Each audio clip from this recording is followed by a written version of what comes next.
Good morning বন্ধুরা। এই মৌসুমী আইল্যান্ডের সকালকার দৃশ্য।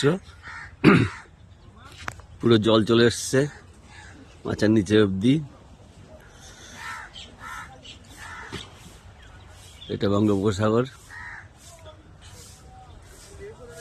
ওদিকে মার একটা ভাসছে নৌকা। এটা সবাই সমুদ্রের মধ্যেই বাঁশের মাচা করে সব ট্রেন করা।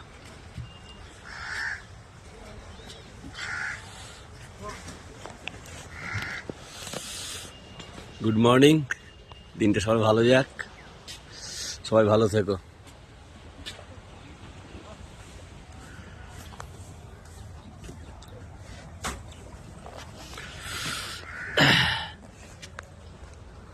সকালে চা খাচ্ছি।